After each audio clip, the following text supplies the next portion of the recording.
There are many instances where beginner filmmakers buy the gear, go do the shoot, and then they quickly realize that all their footage, is kind of jittery and shaky, and then they're like, oh no, I need a freaking gimbal or something.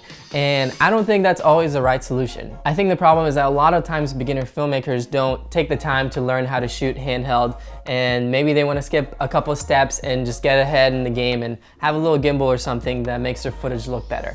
But learning to shoot handheld is kind of an essential part of learning how to operate a camera, learning about movement, and just learning about composition and things like that. So I wanted to take some time today and teach you guys, or just share some of my thoughts and experiences in the past 4 years of shooting handheld and also shooting on a gimbal, and just give you some tips. And to clarify, I'm not anti-gimbal. I love shooting with gimbals. I shoot with a gimbal all the time, but I also do a fairly good amount of shoots with just a handheld camera because it fits a type of story. It fits shooting action sequences. If you're shooting a little documentary, it's really cool to get some handheld movement. So I think they're good for different applications, and I love them both. But before we jump into this tutorial, my name is Mika, and just want to thank you guys for taking some time and watching this video. Please like and subscribe. If you're a filmmaker, I have some free filmmaking assets just linked down below, so check those out. They're free, no strings attached, so just go ahead and click that.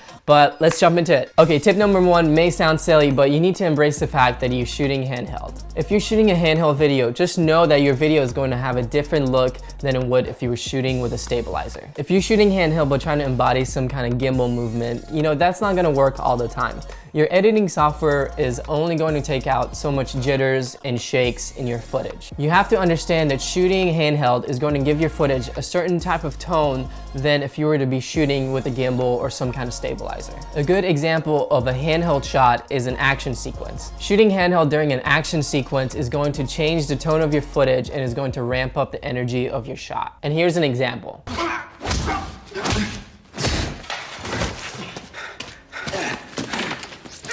And another good example of shooting handheld is shooting sports sequences like this video. That parking lot was my Embrace.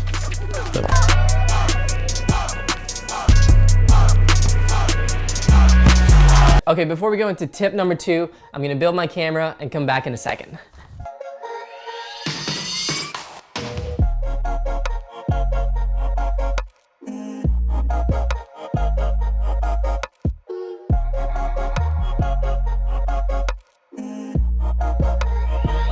Okay, my camera's been built. I got my microphone, small HD, got the perfect lens and my SSD and everything, so I'm ready and set to go. Okay, tip number 2 for shooting handheld is to tuck in your elbows. Okay, typically how I like to do it is to tuck in my elbows and then keep one hand on the focus ring and then another hand on the handle. And then as I tuck my elbows, I try to remove and watch the screen and remove as much of the jitters and shakes as I can.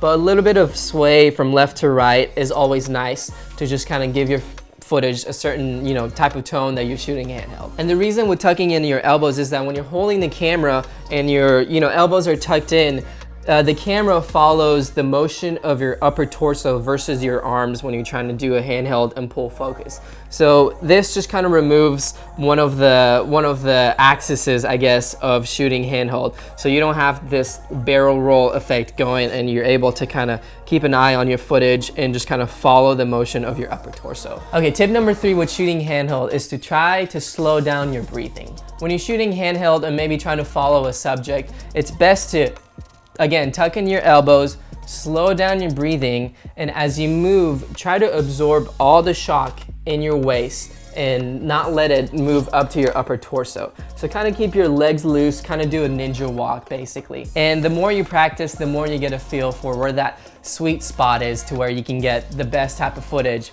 without having your body add too many jitters or shake to your camera. So far we have tuck in your elbows, slow down your breathing, and then let your waist kind of absorb most of the shock when you're walking. Remember, you're trying to be a ninja. You're not trying to be all over the place where you're just getting too many jitters and shake in your camera. Tip number 4 is to shoot on a wide lens. When you shoot on a wider lens, you have way less micro jitters that you get from shooting on a zoom lens. When you shoot more zoomed in on a subject, you're able to see more of the jitters in the corners of your camera. And I typically try to just stay on a wide lens, maybe on 18 to 35, or sometimes even a 14 millimeter or, you know, a 24 millimeter lens.